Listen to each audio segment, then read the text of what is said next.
जय माता की दोस्तों, स्वागत है आपका अपने YouTube चैनल शैतानी दुनिया इतिहास में। और दोस्तों, कुछ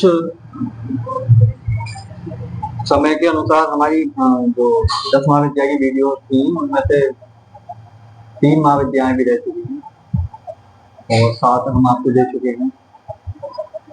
आज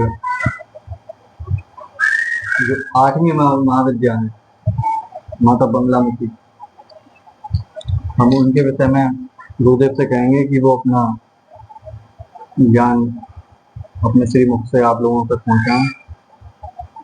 चरण स्पर्श गुरुदेव। आयुष्मान। गुरुदेव, हम लोग 7 वीडियो दे चुके हैं 7 महाविद्याओं से। हाँ। 7 महाविद्या अब तक हम दे चुके हैं। सोच रहा था कि बीच में समय का अभाव रहा, उस टाइम हम वीडियो नहीं दे पाए। हाँ, समय का अभाव क्या, देखिए सबसे बड़ी बात तो ये कि जो हवन थे वो बहुत ज्यादा हो रहे थे सभी के, ठीक है, हमारे भी तुम्हारे भी। बीच में लोगों को लाइव हवनों की वीडियोस भी आप सब तक पहुंची हैं। इतना व्यस्त समय रहा है कि भाई अभी तक वो वीडियोस तो आप तक लाइव डल गई हैं, लेकिन कुछ ज्यादा उन पर कुछ कर नहीं पाए हैं, ठीक है, क्योंकि दिवाली का समय है इसलिए चीजें ज्यादा रहती भी हैं। तो ज्यादा बात ना करते हुए बस सीधे पॉइंट पे आते हैं और जल्दी से बात करते हैं। तो कितनी महाविद्याएं हो गई थी? 8वीं महाविद्या की जानकारी चाहता हूँ मैं। हाँ, 8वीं महाविद्या बोले तो कौन कौन सी हो गई थी? माता बंगलामुखी। माता बंगलामुखी, देखिए एक्चुअली में क्या है, हम लोगों ने जैसी भी दी है सीक्वेंस वाइज में नहीं दी है कि भाई यही पहला होनी चाहिए या यही दूसरी होनी चाहिए। बस आप तक 10 महाविद्याओं में जो भी महाविद्या हैं वो आप तक पहुंचाई जा रही हैं, ठीक है। तो जैसा कि माँ बगलामुखी की बात आती है, ठीक है, तो माता बगलामुखी दुष्ट संहारक मानी गई है। शत्रुओं पर विजय प्राप्त करने के लिए माता बगलामुखी के जो है आराधना की जाती है, साधना की जाती है। और बगलामुखी माता का जो स्थान है, जैसा कि आज सब लोगों को पता ही है कि 10 महाविद्याओं का स्थान गुवाहाटी माता कामाख्या नीलांचल पर्वत पर है। लेकिन इनका जो सबसे ज्यादा प्रचलित स्थान है ना, वो है दतिया, एमपी। तो दतिया से क्या है कि ये चीजें रहती हैं कि भाई वहां पर दुष्ट संहारक हवन वगैरह ज्यादातर चलते रहते हैं, ठीक है। तो इसलिए माता बगलामुखी बहुत ज्यादा प्रभावकारी है शत्रुओं पर, ठीक है। तो शत्रुओं पर विजय प्राप्त करने के लिए माता बगलामुखी की साधना की जाती है। आप किसी भी बुधवार से ये काम कर सकते हैं, अथवा जो भी नवदुर्गे आते हैं उनमें कर सकते हो। और सबसे बढ़िया जो दिन है वह गुप्त नवरात्रे। गुप्त नवरात्रों में आप किन्हीं भी 10 महाविद्याओं में से किसी भी एक विद्या को ले लें और शुरू से आप कर लें, ठीक है। माता का जो मंत्र है वो काफी लंबा है, प्रभावकारी है। तो वो मंत्र मैं आप सभी को ये डिस्क्रिप्शन में दिए दे रहा हूं, ठीक है। आप सभी लोगों के स्क्रीन पे ये चल रहा है मंत्र, ठीक है। आप इस मंत्र को कंठस्थ कर लें खूब अच्छी तरीके से। और कंठस्थ करने के बाद में ये ध्यान रखें, कोशिश करें कि इस मंत्र को एक ही श्वास में आप बोल सकें, ठीक है। तब आप समझो कि आपको कंठस्थ हो गया। फिर उसके बाद में माता का जो जाप है वो प्रारंभ करें। पीले वस्त्र धारण करें, पीला माता का आसन दें, और जो माता का जीव खींचते हुए जो चित्र है वो आप अपने स्थापित करें। और स्थापित करने के बाद में फिर उस पर माता का जो मंत्र है वो कम से कम 1 लाख, 1.25 लाख नहीं, 1 लाख कम से कम 1 लाख, और अधिक से अधिक 5 लाख मंत्रों के जाप आप साधकों के लिए होने ही चाहिए, अनिवार्य हैं। कोई विशेष चीज की आवश्यकता नहीं है, बस ये ध्यान रखें कि पीले वस्त्र धारण करें, पीला ही आसन होना चाहिए। और मुख्य बात यह है कि आप हल्दी की माला से जाप करें। जाप करें। मुख्य बात यह है, ठीक है। जी गुरुदेव। पीला त्रिपुंड लगाएं, पीला तिलक लगाएं, ठीक है। माता को जो पीला चंदन वगैरह होता है वो घिस के लगाएं, ठीक है। और केले का दान बच्चों को करें, ठीक है, उस दिन। तो ये चीजें अनिवार्य हैं। अच्छा, अब ये समझिए कि जीव खींचने का मतलब ही क्या है उस चित्र में। जी। मतलब शत्रुओं की जिव्या को कीलित कर देता है ये मंत्र। अच्छा। शत्रु की जीव बिल्कुल बंद हो जाएगी, ऐसे चलेगी जैसे आप चाहोगे। सारे शत्रु नष्ट हो जाएंगे माता के प्रभाव से, और ये 100% इफेक्टिव है। अच्छा, बहुत सारी चीजें हैं जो हवन में चलती रहती हैं। शत्रुओं का विनाश करने के लिए माता के जो हवन होते हैं वो मिर्ची से करे जाते हैं, लाल मिर्ची से। लाल मिर्ची का हवन का महत्व क्या है गुरुदेव?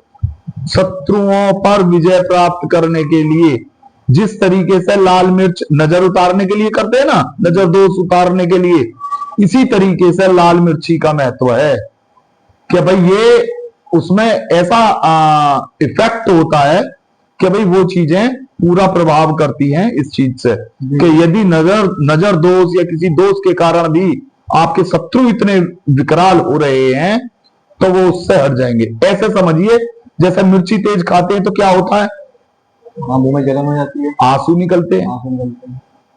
सही है बात या नहीं है? अच्छा, और शत्रु क्या करवाता है आपके?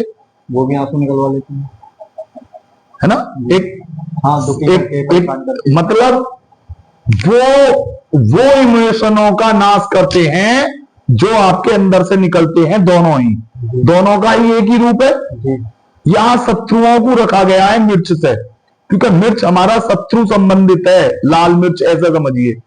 और हम उनको क्या कर रहे हैं, उसी मंत्र के द्वारा हवन में झोंक रहे हैं, स्वाहा कर रहे हैं। इसका मतलब हम अपने शत्रुओं का नाश कर रहे हैं। क्लियर है? जी गुरुदेव। ठीक है। तो मिर्ची का, लाल मिर्ची हवन का ये महत्व है बहुत ही ज्यादा। ठीक है। एक चीज और जानना चाहूंगा मैं, जैसे कि बहुत सारे लोगों को नहीं पता है कि माता बगलामुखी की उत्पत्ति कैसे हुई। थोड़े से शब्द इसके देखिए, माता बगलामुखी का भ्रांतियां इतनी ज्यादा फैली हुई हैं, जैसे कि अब आप कह रहे हो तो बहुत ज्यादा नहीं पता। ऐसा नहीं है कि नहीं पता, ऐसा है कि मां पार्वती के ही 10 रूप हैं जी। मां पार्वती के ही 10 रूप हैं, और सीक्वेंस वाइज में तो यही चलेंगे, सीक्वेंस वाइज में तो यही चलेंगे कि माता काली से माता तारा हुई जब उनके ये बाण हुए, ठीक है। फिर माता तारा से सौम्य हुई तो वो त्रिपुर सुंदरी हुई।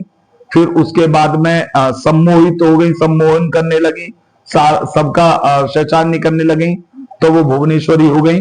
भुवनेश्वरी के बाद माता बगलामुखी हुई, क्योंकि फिर शत्रुओं का संहार करने लगा। फिर उसके बाद में जब संहार करने लगी तो वो क्या कहते हैं भाई, शिव आगे बीच में, तो उनके ऊपर पैर रख दिया या वो लड़ने लगी। तब यहां 2 भ्रांतियां हो गई। देखो, एक कथा में, जैसा कि मैं पहले भी बता चुका हूं, ये कहा गया है कि माता ने ये प्रण किया था कि जो शिव को हराए, जो मुझे हराएगा, मैं उसी को अपना पति बनाऊंगी। ठीक है। और यहां क्या है कि माता और शिव के बीच में युद्ध हुआ था, तो उस युद्ध में माता भगवान को खा गई थी। ये भ्रांति है। और एक भ्रांति ये है कि जब रक्त बीज का वो संहार कर रही थी तो भगवान शिव उनके पैरों के नीचे आ गए थे, और वो जब करने लगी तो भाई काली बनी। काली के बाद में फिर उन्होंने रुदन इतना किया कि वो उनके शरीर से जो है धुआं निकलने लग गया पूरा, और वो बिल्कुल ऐसी हो गई, श्याम वर्णी हो गई। उनका रूप जो है विधवा कर लिया, क्योंकि उन्होंने क्या सोचा कि यदि मैंने शिव पे पैर रख दिया तो अब मैं मृत अवस्था में हो गए शिव, तो मैं जो है विधवा हो गई। तो ये भी एक भ्रांति है। तो इस चीज में सीक्वेंस वाइज यही चलिए। अभी इसके बाद में फिर त्रिपुर सुंदरी हो जाएंगे, वो त्रिपुर सुंदरी षोडशी थी, ठीक है। फिर अब उसके बाद में कमला हुई, यही एक सीक्वेंस वाइज माता पार्वती के 10 रूप है, ठीक है। जरूर तो माता पार्वती के ही 10 रूप है, इसमें कोई भ्रांति नहीं है। बस मुख्य बात यह है कि भाई शत्रुओं का संहार करने के लिए माता बगलामुखी है, संसार का भरण पोषण करने के लिए माता भुवनेश्वरी है, जी विश्व को सम्मोहित करने के लिए त्रिपुर सुंदरी है, विश्व को तारने के लिए माता तारा है, शत्रुओं का संहार करने और मन की इच्छा पूर्ति करने के लिए माता काली है, जो काल का स्वरूप है, और प्रथम महाविद्या है। जी समझ में आ गई। इसी तरीके से माता बगलामुखी दरिद्रता नाशक है, दरिद्रता को नाश करवाने वाली है, और बल का प्रतीक है, बल का प्रतीक है। तो इसी तरीके से सारी महाविद्याओं का वर्णन आपके अकॉर्डिंग वो बताते रहेंगे, लेकिन मुख्य बात ये है, मैं फिर कह रहा हूं, माता बगलामुखी मिर्ची हवन जो चलता है वही सुपीरियर है, बहुत ठीक है। गुरुदेव। आयुष्मान। और वीडियो पसंद आए तो लाइक शेयर एंड सब्सक्राइब करें। जय माता की।